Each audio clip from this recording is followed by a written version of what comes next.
बिस्मिल्लाहिर्रहमानिर्रहीम अल्हम्दुलिल्लाहि रब्बिल आलमीन वल-आक़िबतु लिल-मुत्तक़ीन वस्सलातु वस्सलामु अला अशरफिल अंबिया'i वल मुरसलीन व अला आलिहि व अस्हाबिहि अजमईन अम्मा बाद। अन अबी हुरैरह रज़ियल्लाहु तआला अन्हु क़ाल क़ाल रसूलुल्लाह सल्लल्लाहु अलैहि वसल्लम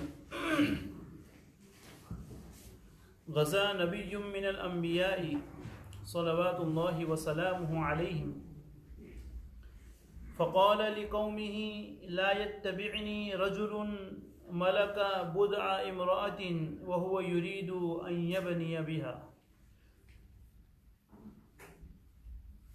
वलम्मा यबन बिहा वला अहदुन बना बुयूतन लम यरफ़अ सुक़ूफ़हा वला अहदुन इश्तरा गनमन औ खलीफातिन व हुवा यंतज़िरु औलादहा। हज़रत अबू हुरैरा रज़ियल्लाहु तआला अन्हु रावी हैं, फरमाते हैं कि हज़रत नबी अकरम सल्लल्लाहु अलैहि वसल्लम ने फरमाया कि अंबियाए किराम में से, पिछले अंबिया की बात हो रही है कि पिछले अंबिया में से किसी नबी ने जिहाद के लिए निकलते वक्त अपनी कौम से ये कहा, तश्कील हो रही थी अल्लाह के रास्ते के लिए, जिहाद के लिए जाना था, तो तश्कील में अल्लाह के इस नबी ने शर्त लगाई। क्या शर्त लगाई? कहा कि हमारे साथ वो आदमी ना आए,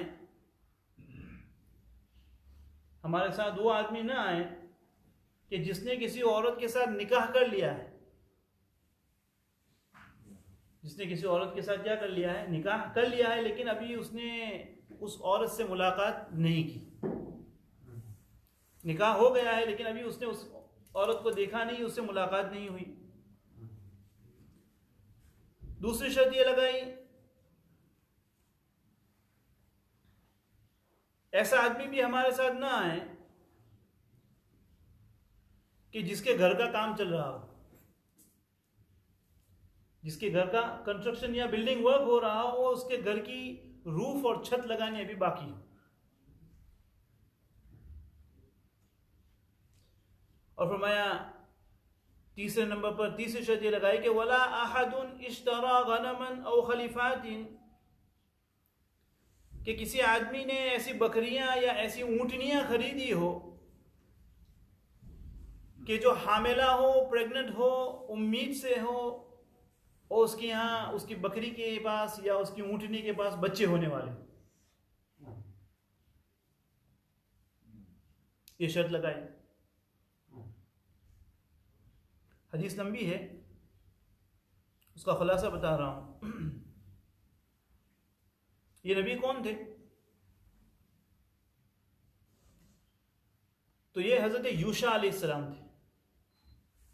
किताबों में इनका नाम हजरत सैयदना यूशा अलैहिस्सलाम बताया जाता है।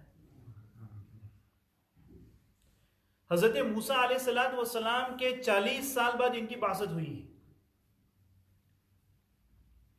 हजरत मूसा के इस दुनिया से जाने के 40 साल बाद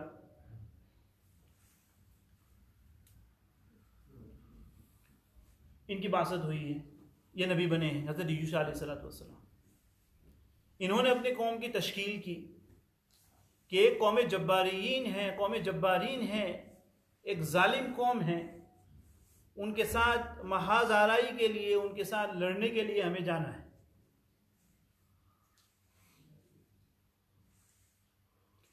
तो बनी इसराइल थे वो लोग, मूसा अलैहिस्सलाम की कौम ही थी। इन्होंने इनके हाथ पर बैअत कर ली कि हम आपके साथ आएंगे।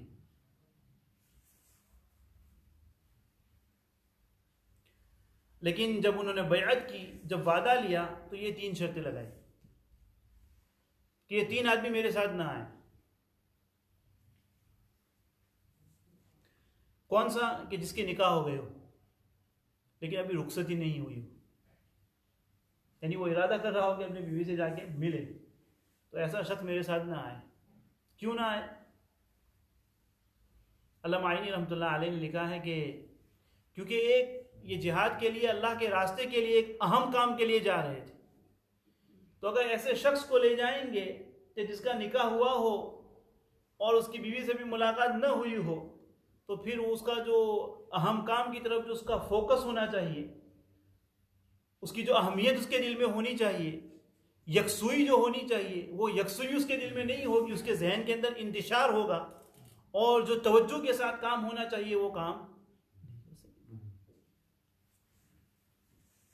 इसीलिए इमाम नववी रहमतुल्लाह अलैह ने मुस्लिम शरीफ में इसकी शरह के अंदर लिखा है कि जब कोई अहम काम दरपेश हो, कोई अहम चीज कॉन्ट्रैक्ट किसी को देना हो, तो ऐसे आदमी को न दे कि जिसके पास ऑलरेडी बहुत सारे लफड़े पड़े हो,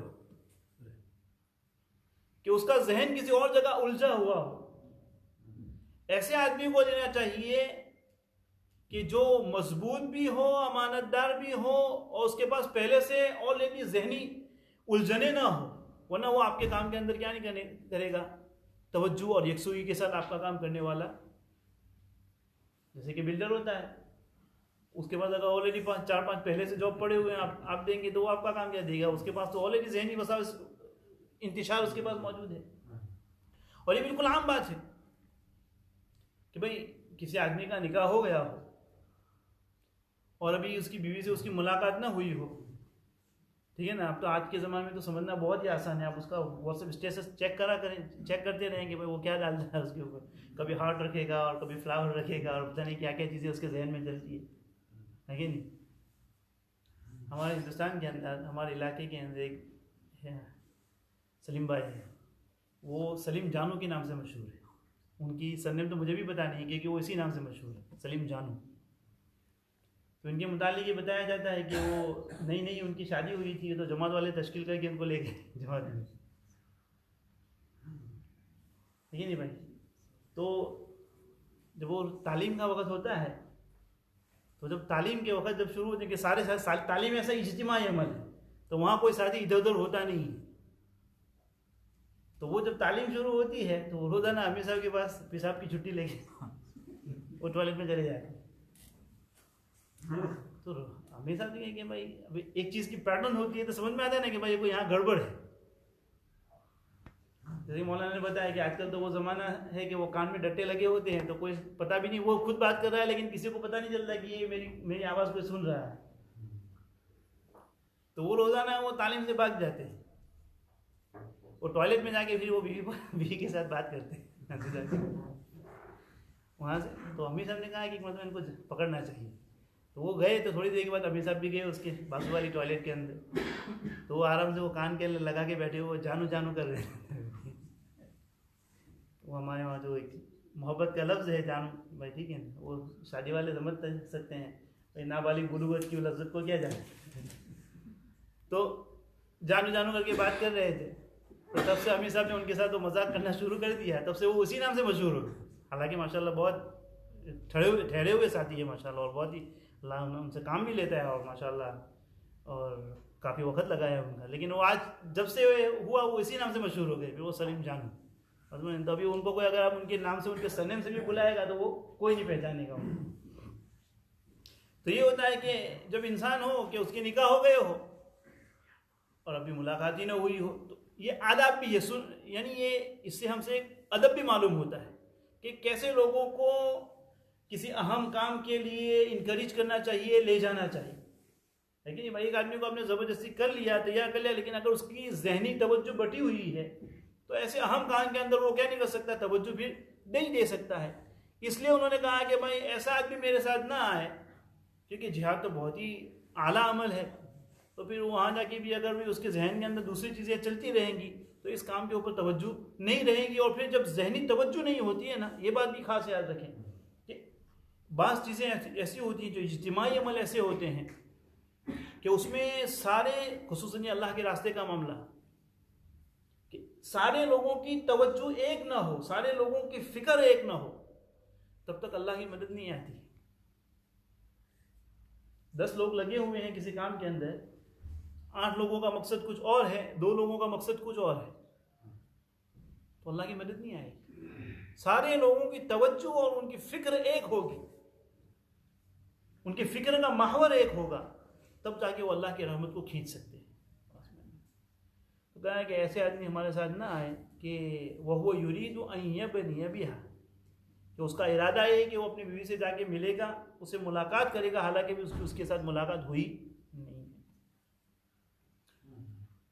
दूसरी चीज़ कहा कि ऐसा आदमी भी ना है कि जिसने घर का काम शुरू किया हो और उसके घर की अभी छत ना लगी, तो बिना तो फिर वो जाएगा अल्लाह के रास्ते में, तो फिर उसको तो अपने घर की फिक्र होगी कि भाई मेरे घर की छत खुली हुई है, पता नहीं बारिश होगी, पता नहीं क्या होगा, हवा आएगी, क्या नुकसान हो जाएगा। तो यही चीज़ें उसके जहन में, यानी अपनी माली वसाविस उसके दिल के अंदर चलते रहेंगी। और यहाँ भी देखें आप, वाकईतन बहुत ही सीखने की चीज़ है कि भाई या तो खुद वो इंसान ना जाए और ऐसे आदमी को खामखा ज़बरदस्ती न की जाए, क्योंकि उसकी जहनी तवज्जो पहले से क्या हुई है, बटी हुई है कि भाई वो बेचारा वहाँ मशगूल है, घर का काम चल रहा है। और फिर घर का काम तो होता भी ऐसा ही है कि जब तक इंसान उसको उस घर का काम मुकम्मल ना हो जाए तब तक उसके दिल को सुकून आता नहीं। अगर एक खीली लगानी बाकी हो, एक विंडो का काम बाकी हो, तब भी दिल के अंदर बेचैनी लगी रहती है। जिन लोगों ने घर के काम करवाए हैं उनको इसका तजर्बा बखूबी होगा, वो खुद जानते हैं कि किस कितना इंसान बेचैन होता है। तो फिर ऐसे इंसान को उठा के अल्लाह के रास्ते में इंसान ले जाएगा, तो फिर उसकी जो दुआएं होंगी वो उम्मत के लिए होगी या अपने घर के लिए होगी? वो तो खुद यही दुआ करेगा कि वो बिल्डर वक्त पे आ जाए और मेरा घर का काम सही तरीके से हो जाए। इसे भी पता चला। तीसरा कौन आदमी हमारे साथ में आए, तो फरमाया कि वो आदमी कि जिसके पास बकरियां हो या है कि ऊँटनियाँ हो और उसको बच्चे होने वाले, हामिला हो, प्रेग्नेंट हो, उम्मीद से हो कि भाई हो सकता है कि उसकी बकरी के यहाँ बकरी बच्चा दे दे, ऊँटनी बच्चा दे दे। देखिए हदीस के अंदर बताया गया है कि ये उसके माल है, तीनों चीज़ें, घर है वो भी उसका माल है, बकरियां ऊँटनियाँ ये भी ये माल है। तो कह रहे हैं कि ये एक्सटर्नल चीज़ है जहाँ उसकी तवज्जो लगी हुई है। तो अब वो वहाँ जाएगा तो कहा कि भाई मेरे पास 2 बकरी है, अब पता नहीं 2 बच्चे आए होंगे, 1 आया होगा, 3 आए होंगे, तो 4 हो गए होंगे, 5 हो गए, 6 हो गए। ऊँटनी का भी यही हाल। जब ये खुद उसका माल है, तो जब किसी की खुद की बीवी हामिला हो तो ऐसे आदमी को भी मेरे ख्याल से क्या करना चाहिए भाई, छोड़ देना चाहिए, क्योंकि उसकी बेचारे की फिक्र वहाँ लगी होगी कि भाई कैसी हालत होगी, क्या होगा, क्या नहीं होगा, क्या नहीं होगा। तो शरीयत चाहती है, यकसुई चाहती है। शरीयत क्या चाहती है कि कोई काम जब इंसान करे तो तवज्जो के साथ करे, उसका जहन जो हो, उसका जो दिल हो, वो दुनियावी चीज़ों में न लगा हो, इंतशार ना हो उसके जहन हो, बटा हुआ ना, उसकी तवज्जो बटी हुई ना हो। इसीलिए तो हदीस पाक में क्या फरमाया गया कि भाई इंसान को भूख लगी हो, इस्तिंजे का तकाजा हो, तो फिर अगर नमाज का वक़्त आ जाए तो पहले उसके लिए मुस्तहब और ज़रूरी ये है कि वो अपने इस्तिंजे से फारिग हो जाए। वुज़ू का तकाजा हो, अब उसको ज़ोर से इस्तिंजे का तकाजा है, अब वो उसको रोक कर नमाज पढ़ रहा है, तो अब उसकी अव्वल उसका जो फोकस होगा वो नमाज के अंदर होगा कि वो क्या पढ़ा क्या नहीं पढ़ा। उसकी तो ये होगी कि कब इमाम साहब अस्सलाम वालेकुम करे और मैं भागूं। इसी तरह फरमाया गया, हदीस में फरमाया कि खाना हाजिर हो, तो ये कि भाई नमाज ना पढ़े, खाना खा ले। लेकिन यहाँ पर ये बात याद रखनी चाहिए, खाना हाजिर होने का मतलब ये नहीं है कि मुहद्दिसीन ने लिखा है कि खाना हाजिर हो, इसका मतलब ये नहीं कि अभी खाना चूल्हे के ऊपर लगा हुआ है तो खा के अब मैं खा के ही नमाज पढ़ूं, नहीं। उसका मतलब ये है कि जब खाने का दस्तरखान लग चुका हो, खाने का दस्तरखान क्या हो चुका हो, लग चुका हो, तो अब ये चूंकि वो नमाज की तरफ जाएगा, खाना और हाँ खाने का दस्तरखान लग चुका हो और उसको भूख भी लगी हो, खाने का इश्तिहा भी हो, खाने का तकाजा भी हो, तब उसके लिए ज़रूरी है कि अब वो नमाज को ये करे और खाना खा ले। अभी खाना तो अभी तो उसकी बीवी अभी वो प्याज ये कर रही है, अभी तो वो टमाटर कट रहे हैं, और कहा कि अभी भाई हदीस में आया है कि अभी खाना लग गया हो तो खाना नमाज डिले कर सकते हैं। वो तो पकने में 1 घंटा लगेगा, अभी तो इतने में तो नमाज क्या कितनी सारी नवाफिल बढ़ के आ जाएगी। दस्तरखान लग चुका हो, खाना मौजूद हो, उसको इश्तिहा हो, तो अब हुक्म ये है कि वो ये करे। क्यों? क्योंकि ऐसे सूरत के अंदर इंसान गोया कि अपने आप का इस्तिगना दिखा रहा है कि भाई मुझे इस खाने की ज़रूरत नहीं है नमाज की तरफ जा। नहीं, हर इंसान खाने का मोहताज है। इंसान खाने का क्या है भाई, मोहताज है। अब अल्लाह ने नेमत दी है और उसका तकाजा भी है तो खाना खा ले, वरना फिर सारी नमाज में वो पता नहीं उसको लेग दिखेगी और पीस दिखेंगे और पता नहीं क्या क्या दिखेंगे उसको, और फिर वो जल्दी उसमें भी जल्दी करेगा कि भाई जल्दी जल्दी ये कर लो। इसीलिए हज़रत मोहम्मद हसन गंगोही रहमतुल्लाह अलैहि के मुतालिक लिखा है कि एक मतलब ऐसा ही हुआ कि खाने का दस्तरखान लगा हुआ था तो कुछ जो वो जज्बाती मुरीदीन थे वो कहने लगे कि हज़रत पहले जल्दी जल्दी नमाज़ पढ़ लेते हैं और फिर खाना खाते हैं, आराम से खाना खाते हैं। हज़रत ने फ़ौरन इस्लाह फरमाई, कहा कि नहीं, पहले आराम से खाना खा लो फिर आराम से नमाज़ पढ़ेंगे। आराम से खाना खा लो फिर आराम से, ये नहीं कि भाई जल्दी जल्दी नमाज़ पढ़ लो फिर आराम से खाना खाएंगे। तो एक दुनियावी चीज़ के लिए आप नमाज को क्यों जल्दी कर रहे हैं भाई? तो शरीयत की तालीम यही है कि इंसान कोई भी काम करे तो यकसुई से करे, और जो यकसुई को, उसकी जहन को, उसके जो फोकस को जो बांटने वाली चीज़ें हैं, उसको मुंतशिर करने वाली चीज़ें हैं, शरीयत ने कहा कि भाई ये चीज़ें पहले करो ताकि तुम्हारा जहन उसकी तरफ न जाए, तुम आराम से अल्लाह की एक इबादत को कर सको।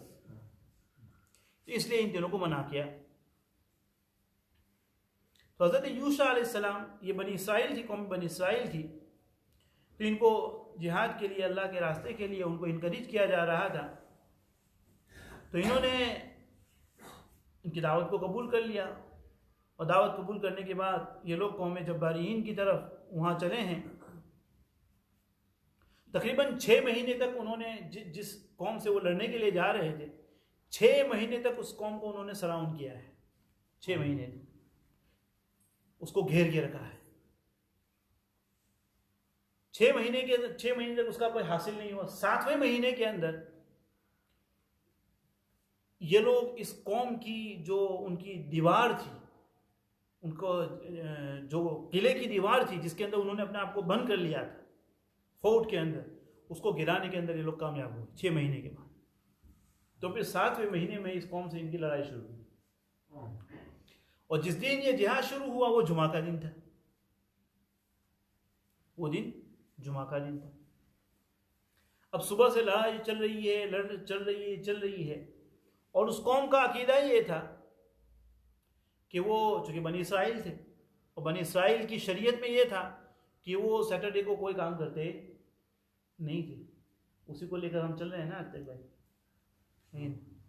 सैटरडे को कोई काम, हमारा बेचारा कोई फैक्ट्री वाला होगा, उसको अगर उसके बॉस ने कहा कि भाई मैं कल तुझे गंडे के 20 पाउंड दूंगा, तो वो 10 या 12 घंटे के लिए तैयार हो जाएगा। और इनको कहा कि मैं गंडे के 200 पाउंड दूंगा, तब भी वो आएगा नहीं। कहा कि सैटरडे ऑफ मतलब ऑफ, बस में नहीं। तो इसी को हम लेके चल रहे हैं कि वो सैटरडे को कोई काम नहीं करते थे, और खुसूसन लड़ाई तो बिल्कुल नहीं। जिहाद वगैरह जो काम था ये उनकी कौम के, उनकी शरीयत में उमानात थी, उसकी तरफ नहीं करते। तो जुमा के दिन वो सुबह से लड़ रहे थे।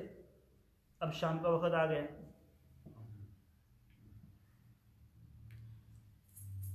अब सूरज गुरूब होने वाला था। अभी इस लड़ाई का करीब था कि मुसलमानों को फतह हो जाए, बनी इसराइल को फतह हो जाए, उनको विक्ट्री और अल्लाह ताला उनको जीत दे दे। लेकिन अगर सूरज गुरूब हो गया तो सारी करी कराई मेहनत के ऊपर क्या हो जाएगा, ये हो जाएगा।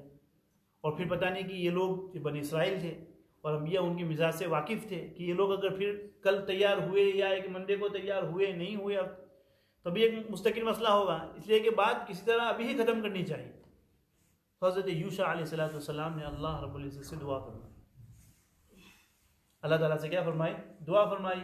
सूरज को मुखातब करके कहा कि तू भी अल्लाह के हुक्म के ताबे है, यानी तू अल्लाह का, तेरे पास अल्लाह का हुक्म ये है कि तुझे वक्त के ऊपर क्या है, गुरूब होना है।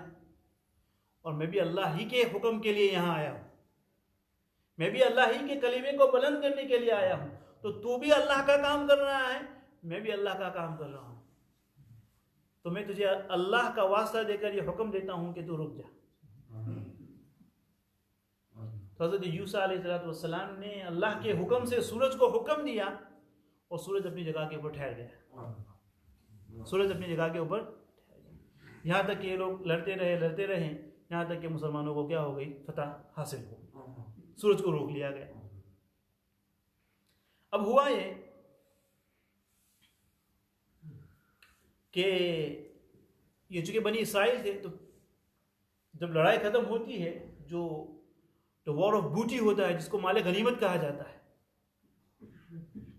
तो वो जो था ये अल्लाह ताला ने पिछली उम्मतों के लिए हराम करा दिया था। पिछली उम्मत लड़ाई के बाद, जिहाद के बाद जो कुछ भी माल मिलता था वो उसको ले नहीं सकते थे, अपनी पर्सनल बिलोंगिंग्स के अंदर, अपनी जाती इस्तेमाल के अंदर वो नहीं ला सकते थे, अपने जाती इस्तेमाल में वो नहीं ला सकते थे। यानी तुमने जो लड़ाई की है वो अल्लाह के यहाँ मकबूल है, एक्सेप्टेड है या नहीं है, उसका मैयार क्या होता था कि जो कुछ भी माल आपको मिला है, जो कुछ भी आपने लूटा है दुश्मनों के पास से, काफिरों के पास से, जो कुछ भी आपने लिया है, उसका क्या करना है, आपको एक मैदान के अंदर रख देना है, उसको एक मैदान में रख देना है। अब क्या होता था, आसमान से एक आग आती थी, आसमान से क्या आती थी, एक आग आती थी, वो सारे माल को खा जाती थी, उसको जलाकर खाक कर देती थी। तो अगर आसमान से आग आए और उसको खा जाए, उसको लेकर चली जाए, उसको जला दे, इसका मतलब ये है कि तुम्हारा ये रास्ता अल्लाह के यहाँ मकबूल है, तुमने जो काविश की, तुमने जो कोशिश की, वो अल्लाह के यहाँ मकबूल है। और अगर आग नहीं आती थी, आपने माल रखा हुआ है मैदान के अंदर, वो आग नहीं आती थी, तो उसका मतलब ये है कि कोई गड़बड़ हुई, कोई मसला हुआ है। चुनांचे यहां भी यही हुआ, जिहाद तो हो गया, उनको माले गनीमत भी मिल गया। अब वो माले गनीमत को उन्होंने मैदान के अंदर रखा हुआ है, माले गनीमत को मैदान के अंदर रखा हुआ है। आग आई लेकिन आग ने उसको खाया नहीं, आग ने उसको खाया नहीं, माल को लेके नहीं गई, जलाया नहीं उसको। तो हज़रत यूशा अलैहिस्सलाम ने बनी इसराइल से कहा कि कोई मामला हुआ है, कोई खयानत हुई है, कोई खयानत हुई है, वरना आग आकर ऐसे न चली जाती। चुनांचे हदीस में फरमाया कि फल युबायिनी मिन कुल्ली कबीलतिन रजुलुन, कि बहुत सारे ट्राइब्स थे, बहुत सारी ट्राइब्स मिलकर एक पूरी जमात बनी थी जो अल्लाह के रास्ते में निकले थे, जिहाद के लिए आए थे, बहुत सारे कबीले वाले थे। तो फरमाया कि हर कबीले का आदमी, हर कबीले का एक आदमी मेरे पास आए और मेरे हाथ के ऊपर बैअत करे, मेरे हाथ के ऊपर क्या करे, बैअत करे। फलज़िकत यदु रजुलिन बियदिही फ़क़ाल फ़ीकुमुल गुलूल फलयुबायिनी कबीलतुका। तो हर आदमी का, जो हर कबीले का, हर ट्राइब का जो सरदार था, उसका जो बड़ा था, कहा कि हर कबीले का सरदार मेरे पास आया और मेरे हाथ के ऊपर बैअत करे। जिस कबीले वालों ने खयानत की होगी, गुलूल किया होगा, डिसऑनेस्टी की होगी, उस कबीले के सरदार का हाथ जो है मेरे हाथ के ऊपर चिपक जाएगा, उस कबीले का सरदार का हाथ मेरे हाथ के ऊपर क्या हो जाएगा, चिपक जाएगा। चुनांचे सारे कबीले के सरदार आ रहे हैं, उनके हाथ के ऊपर क्या कर रहे हैं, बैअत कर रहे हैं, प्रॉमिस कर रहे हैं कि भाई हमारी कौम ने नहीं किया है, कसम खाकर कह रहे हैं कि भाई हमारी कौम ने नहीं किया, हमारी कौम ने नहीं किया। चुनांचे एक कबीले का जो सरदार था उसका हाथ इनके हाथ में, कहा कि तेरे कबीले वालों ने, तेरे ट्राइब वालों ने यहाँ पर खयानत की। चुनांचे सारे कबीले वालों को बुलाया गया, सबसे कस्में ली गई, सबसे बैअत ली गई। तो अब ये तो फिक्स हो गया कि इस कबीले ने की है, लेकिन इस कबीले के अंदर किसने की है, ट्राइब तो बड़ा होता है ना, इस ट्राइब के अंदर किसने की है। तो अब जिस ट्राइब के सरदार का हाथ हजरत यूशा अलैहिस्सलाम के हाथ से चिपका था, कहा कि अब तुम इस कबीले के सारे लोगों को बुलाओ। अब इन तमाम से बैअत ले रहे हैं इंडिविजुअल, बारी बारी। अब इनमें से जिन लोगों ने चोरी की होगी इनका हाथ चिपक जाएगा, ये अल्लाह की तरफ से, अल्लाह की तरफ से। चुनांचे सबसे बैअत ले रहे थे तो दो आदमियों का हाथ इनके हाथ में चिपक गया, ये बनी इसराइल। फलज़िकत यदु रजुलैनी औ सलासतुन बियदिही, दो या तीन आदमी थे, इनका हाथ इनके से चिपक गया। फ़क़ाल फ़ीकुमुल गुलूल फ़जाऊ बिरासिन मिस्लु रासि बक़रतिन मिनद दहबि फ़वदअहा फ़जाअतिन नारु फ़अकलत। चुनांचे इन्होंने कहा कि भाई क्या चोरी हुई है, क्या कोई मामला हुआ है, क्या खयानत हुई है। चुनांचे वो दो या तीन आदमी थे जिन्होंने चोरी की थी माले गनीमत के अंदर, तो वो क्या लेकर आए, तो उनसे ये किया गया कि जब चोरी पकड़ी गई और नबी के हाथ से हाथ चिपका है, ये तो मुनज़्ज़ल मिनल्लाह है, ये तो अल्लाह की तरफ से वही के जरिए बताया गया है, नबी कोई जादूगर तो होता नहीं है, तो अब तो ये इनकार ही नहीं कर सकते। चुनांचे वो लोग गए, एक गाय के सर की तरह, गाय का जो सर होता है उसकी सर की तरह उनके पास एक सोने का पूरा हेड था जो उन्होंने चोरी कर लिया था, छुपा दिया था। चुनांचे वो लेकर आए और जो माले गनीमत था, जो बूटी था, उसको वहां पर आके रखा है। और उसके बाद आग आई और आग ने लेकर वो सारा माल खा गई। यानी अब कबूल हो गया, उससे पहले उसको खाया नहीं था, उसका मतलब है कि उसके अंदर कोई गड़बड़ हुई। माले गनीमत जो है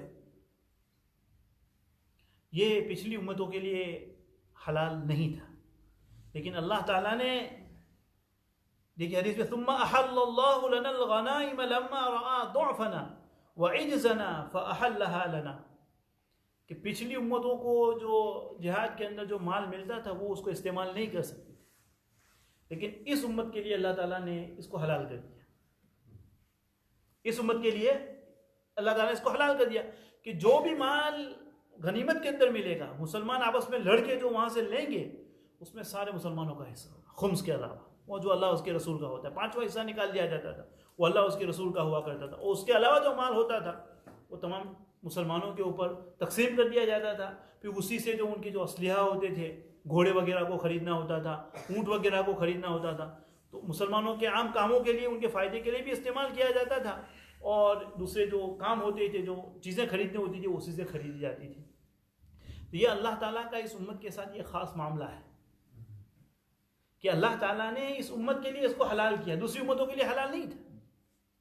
नबी की बात क्या, अल्लाह ने जब इस उम्मत की कमज़ोरी को रआ दुअफना, हमारी कमज़ोरी को देखा, हमारी आजिज़ी को देखा, तो अल्लाह ताला ने इसको हमारे लिए हलाल कर दिया। बहुत सारी चीज़ें हैं कि अल्लाह ताला ने इस उम्मत के साथ खुसूसी तौर पर, इस उम्मत को खुसूसी तौर पर अता फरमाई, जो पिछली उम्मतों को नहीं दी गई। उनमें से ये माल गनीमत, जैसे कि जुमा का दिन है, जुमा के दिन के अंदर अल्लाह ताला ने एक घड़ी ऐसी रखी है, घड़ी ऐसी रखी है कि इंसान उसके अंदर जो भी मांगता है अल्लाह ताला उसको दे देता है। तो ये इस उम्मत की खुसूसियत है कि अल्लाह ने इस उम्मत को दी। उसमें उलमा के अक़वाल है कि वो घड़ी कौन सी है। बाज़ों ने कहा कि मगरिब से पहले है, बाज़ों ने कहा कि 2 खुतबों के दरमियान है, बाज़ों ने कहा कि खुतबा से पहले वाली जो घड़ी होती है, बहुत सारे हैं। तो ऐसी जो प्रेशस जो होती है ना, जो कीमती घड़ी होती है ना, उसको बताया नहीं जाता है। जैसे कि शब कदर, ये उस उम्मत की खुसूसियत है, पिछली उम्मतों को नहीं दी गई। इस उम्मत की कमज़ोरी को अल्लाह ने देखा और नबी का जो ताल्लुक़ था इस उम्मत से वालिहाना, तो अल्लाह ने इस उम्मत को खुसूसी तौर पर नवाजा, खूब दिया अल्लाह ताला। घड़ी दी, शब कदर दिया, जुमा की घड़ी दी। और फिर सिर्फ दिया ही नहीं, अल्लाह ताला ने इस उम्मत के साथ ऐसा मामला फरमाया कि सब दिया तो खूब बढ़ चढ़ कर दिया। शब कदर दे दी कि एक ही रात इबादत कर लो, तो कहा कि 83 साल की इबादत का सवाब दे दूंगा, 1000 महीनों से बेहतर। जुमा की एक घड़ी अगर किसी को मिल गई और अपनी मगफिरत की दुआ की, मगफिरत हो गई उसकी। तो दिया तो खूब दिया, बल्कि वो बुखारी शरीफ की रिवायत है कि कोई आदमी जनाजे के साथ चले, जनाजे की जो किताब जनाइज़ के अंदर वो रिवायत आती है कि भाई कोई इंसान किसी इंसान के जनाजे में जाए, नमाज पढ़े और नमाज पढ़ने के बाद उसके कफन दफन के अंदर भी शरीक रहे, यानी जब तक कफन दफन हो जाता है वहाँ आखिर तक शरीक रहे, तो अल्लाह ताला उसको 2 क़ीरात सवाब देते हैं। 2 क़ीरात क्या है? तो उलमा ने लिखा है कि मुहद्दिसीन ने उसकी तशरीह की कि 1 क़ीरात एक उहुद पहाड़ के बराबर है, 1 उहुद पहाड़ के बराबर। तो अगर कोई जनाजे की नमाज पढ़ी, जनाजे में शरीक हुआ और आखिर तक शामिल रहा, तो 2 क़ीरात उसको सवाब मिलते हैं, 2 उहुद पहाड़ के बराबर उसको सवाब दिया जाता है। जब देने की बात आई तो कहा कि 2 उहुद पहाड़ के बराबर। जब लेने की बात आई, कहा कि इंसान एक नेकी का इरादा करता है तो नेकी के इरादे पर भी सवाब, कर लिया तो फिर दूसरा सवाब। और फरमाया कि अगर अल्लाह उसको बढ़ा दे, 10 गुना बढ़ा दे, तो ये अल्लाह का फजल, जैसा जैसा इखलास होगा तो 10 गुना तक अल्लाह उसको ज़्यादा सवाब देंगे। बुराई का इरादा किया तो कहा कि कोई गुनाह नहीं जब तक कि उसको ये नहीं करेगा। तो देने की बात आई तो मामूली बात में दे दिया, लेने की बात आई तो बहुत ही एहतियात के साथ। इसीलिए फरमाया बुखारी शरीफ की रिवायत कि कोई इंसान अपने घर के अंदर कुत्ता पालता है, कोई इंसान अपने घर के अंदर क्या पालता है, जैसे कि आजकल बहुत ट्रेंड चल रहा है, बहुत सारे लोग हमारे माशाल्लाह अल्लाह सही समझ अता फरमाए, बहुत सारे में कितने लोगों को देखा, हमारे नौजवान लड़के माशाल्लाह मुसलमान कुत्तों को लेकर घूम रहे। मेरे पास एक डॉक्टर का मैसेज आया कि कह रहा है कि कुत्ते पालने के लिए भाई कुत्ते पाल सकते हैं कि नहीं पाल सकते। तो मैंने उनको कहा कि भाई माल की हिफाजत के लिए हो, फार्मिंग के लिए हो तो पाल सकते हैं। तो कहा कि मैं अपने घर की हिफाजत के लिए। तो मैंने कहा अगर आपके पास क्वीन का खजाना हो तो आप पाल सकते हैं। आपके पास अगर क्वीन की मालियत है तो आप पाल सकते हैं। तो इनको समझाया। अल्हम्दुलिल्लाह बहुत सारे लोग ऐसे होते हैं कि जिनके अंदर सलाहियत होती है, उनको आप समझाएं, उनको तरकीब दें तो वो मान जाते हैं। एक साहब थे, उन्होंने अपने बच्चों की जिद में आकर घर खरीद लिया। उस घर की तकरीबन उसकी वैल्यू थी 7 या 800,000 पाउंड, और तकरीबन उसमें से 6 लाख पाउंड कर्जा बैंक से लोन ये करने के लिए। तो मैं पता चला था, उनको समझाया कि भाई अभी जो आप रह रहे हैं अल्हम्दुलिल्लाह 6 बेडरूम का घर है तो क्या कम है? 6 बेडरूम तो बहुत कहलाते हैं। और जो कर्जा आपने लिया है तो आपको पता है कि आप इतनी ज़िंदगी पाएंगे कि आप उसको अदा कर देंगे। और खुसूसन जब ऐसे हालात चल रहे हों कि जिसकी ज़िंदगी, जैसे मौलाना ने माशाल्लाह जुमा के अंदर कहा था कि वो अरब का ये कह रहे थे कि वो 13 साल हो गए किसी की जनाजे की नमाज नहीं पढ़ी उन्होंने, और यहाँ तो दिन में 2-2 3-3 हो रही है। तो ऐसे वक्त जब इंसान की यानी ज़िंदगी का कोई भरोसा ना हो, आप इतना बड़ा कर्जा लेकर, अल्लाह ना करे अल्लाह आपके उम्र में बरकत दे, लेकिन अगर आप चले गए तो इसका जिम्मेदार कौन होगा? आपकी 2 नस्लें मिलकर भी उसको पूरा नहीं कर पाएंगे। तो ये एक गलत चीज रवाज चल पड़ा है। अगर किसी से वो कोई अपनी फैमिली के अंदर देखे, चलो भाई लोग क्या कहते हैं कि साउथ अफ्रीका गया, भाई वहां का मसला अलग है। वहां ऐसे लोग हैं, ऐसी कौम है जो कुत्ते से भी खतरनाक है, जिनकी हिफाजत के लिए इसको रखना पड़ता है। लेकिन हम अपने हाल यहाँ क्या है भाई, अल्हम्दुलिल्लाह अल्लाह का शुक्र है, अमन अमान है, ना कोई खौफ है ना कोई नहीं है। अगर कोई खौफ होता तो भाई आप कितने मुल्क से, आप 60 से यहाँ रह रहे हैं, 30 साल से 40-50 साल से रहे हैं, तो कभी तो कोई ऐसा हादसा पेश नहीं आया। तो अभी क्या हो गया कि आपको इतना खौफ हो गया कि अभी कोई आपके साथ हादसा पेश आने वाला है। तो ऐसे लोगों को समझाना चाहिए भाई, ये सिर्फ शौक के लिए पालना। नबी अकरम सल्लल्लाहु अलैहि वसल्लम ने फरमाया कि जो सिर्फ शौक की वजह से कुत्ता पालेगा, अल्लाह उसके आमाल से रोजाना 1 किरात के बराबर सवाब को खत्म कर देगा। अभी मैं क्या है, किरात 1 उहद पहाड़ के बराबर, 1 उहद पहाड़ के। तो जहां देने की बात आई तो अल्लाह कह रहे हैं कि मैं जनाजे के आखिर तक शरीक रहा तो 2-2 दूंगा। जब कमी की बात आई तो अल्लाह कह रहा है कि 1 उहद पहाड़ के बराबर में कम करूंगा। लेकिन वो भी ज्यादा है ना भाई।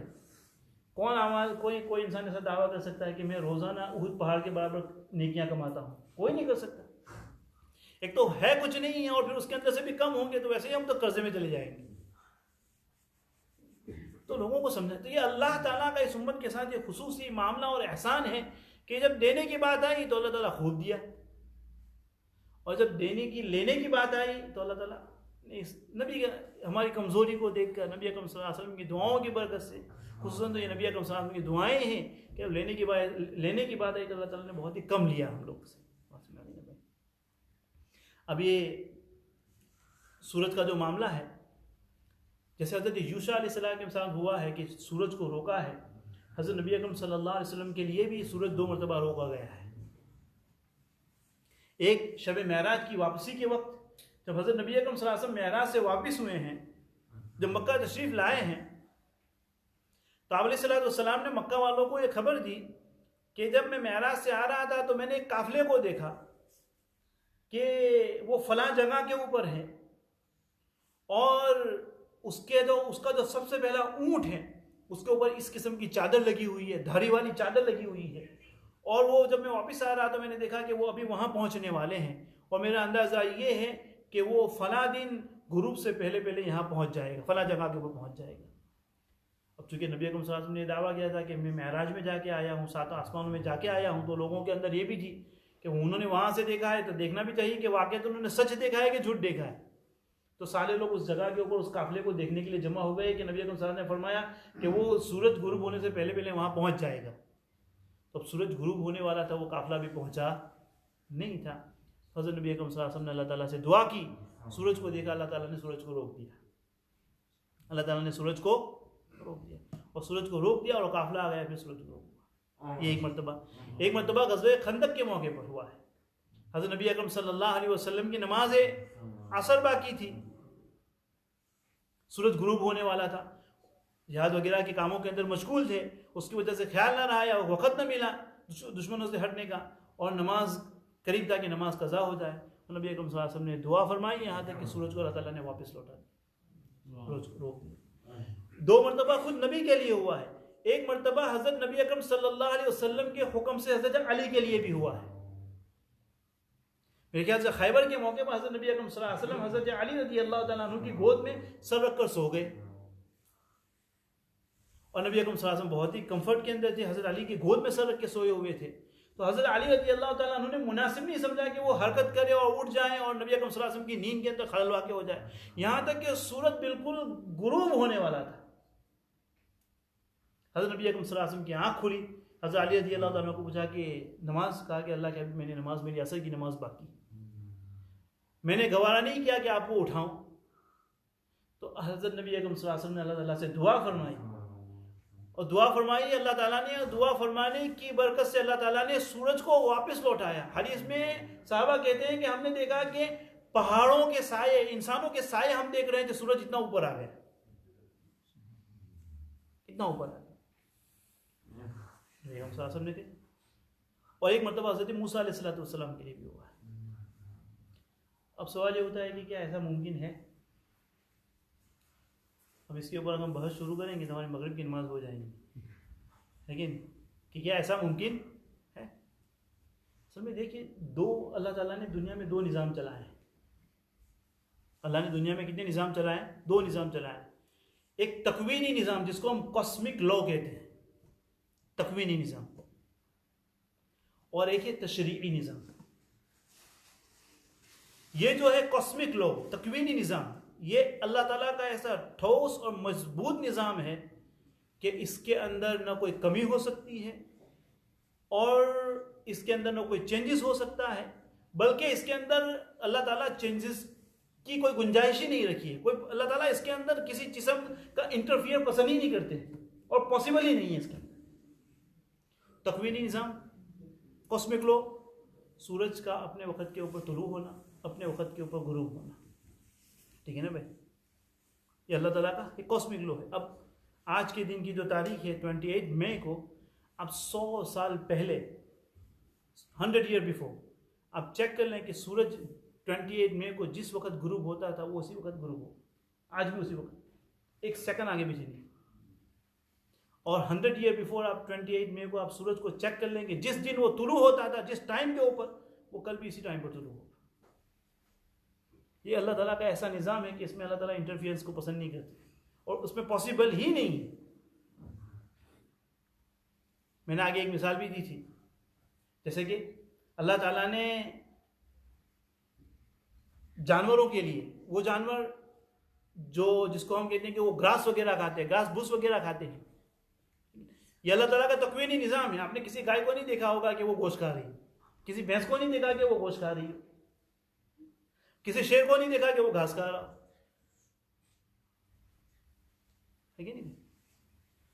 तो अगर ये अल्लाह ताला का ये कॉस्मिक लॉ है, ये ऐसा तकवीनी निज़ाम है कि अगर कोई इसके अंदर इंटरफियरेंस करने की कोशिश भी करेगा तो उसके जो रिजल्ट आएंगे, उसके जो नताइज आएंगे वो अच्छे नहीं होंगे। उसकी मिसाल हम बहुत ही आसानी से समझ सकते हैं कि यूके के अंदर the mad cow disease, mad cow disease, ठीक है ना। अब जिन लोगों ने पहली बार सुना वो गूगल कर लें उसको कि वो क्यों आए थे, क्यों आए थे, क्योंकि ये अल्लाह ताला के तकवीनी निज़ाम के अंदर इंटरफियरेंस था, दखल अंदाजी थी कि जो गाय घास खाती है उसको आप अगर गोश्त खिलाओगे तो फिर क्या होगा, ठीक है ना। तो ये निज़ाम तकवीनी निज़ाम है। और दूसरा निज़ाम अल्लाह ने चलाया वो तशरीई निज़ाम है। तशरीई निज़ाम किसको कहते हैं? शरीयत नाजिल हुई, नमाज नाजिल हुई, रोज़े नाजिल हुए, ज़कात नाजिल हुई, हज नाजिल हुई, ये तशरीई निज़ाम है।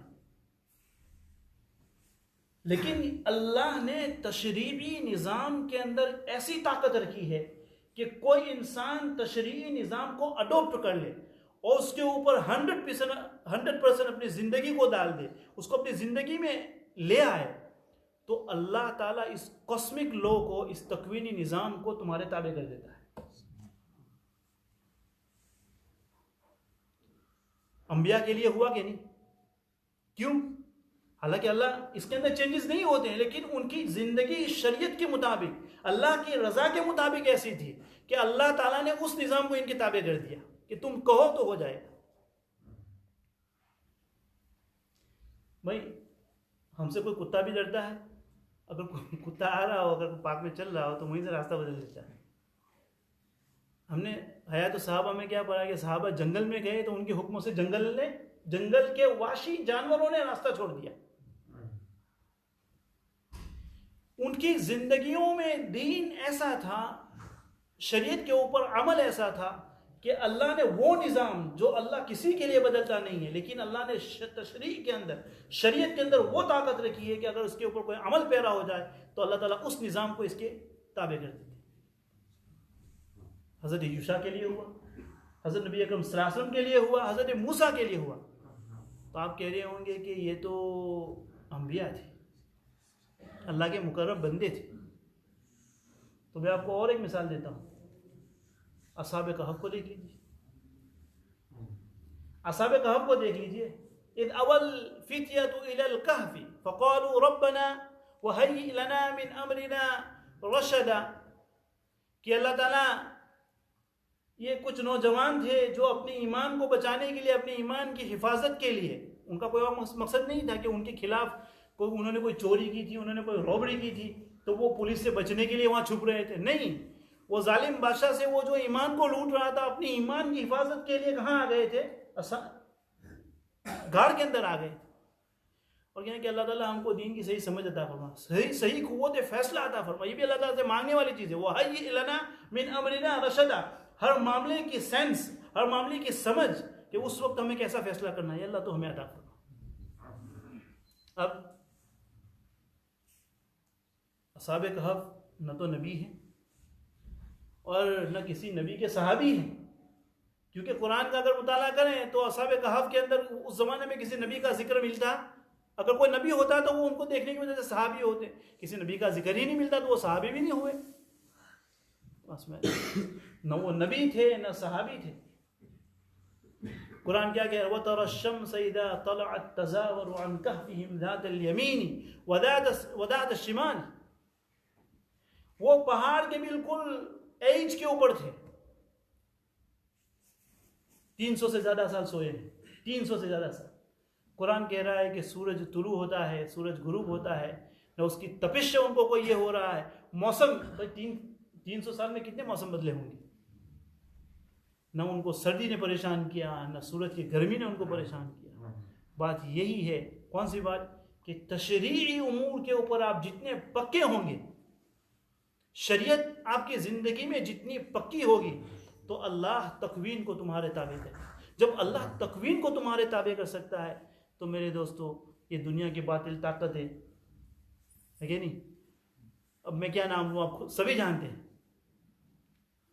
ये बातिल ताकत है। इनकी क्या मजाल है कि कोई मुसलमानों को ये कर सके। लेकिन मामला कहाँ बिगड़ा है कि हमारी ज़िंदगी जो तशरीई होनी चाहिए, शरीयत के मुताबिक होनी चाहिए, जब वो शरीयत के मुताबिक नहीं है तो वो अल्लाह जिसने वादा किया है और जिसने करके दिखाया है, कि जिसने तकवीन को, जो कॉस्मिक लॉ को, जिसमें कभी चेंजेस नहीं होते, अल्लाह ने ताबे करके दिखाया है, तो अगर हमारी ज़िंदगी शरीयत के मुताबिक हो तो ये क्या हुक्मरान है? वो क्या हमारे ताबे नहीं हो सकते? क्या वो हमारी खैरख्वाही नहीं कर सकते? यकीनन शायर कहता है ना,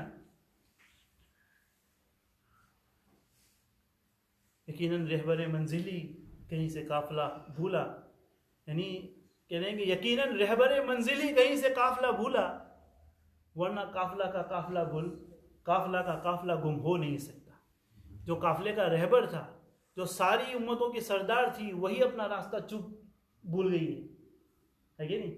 अब फिर तबाहियाँ आएंगी, फिर बीमारियाँ आएंगी, जुल्म होंगे, मजालिम होंगे, ये तो होना ही था। जबकि काफिले का जो अमीर था वही रास्ते से हट गया है। अल्लाह ताला हमें अमल की तौफीक नसीब फरमाए। व आखिर दावाना सुभान अल्लाह।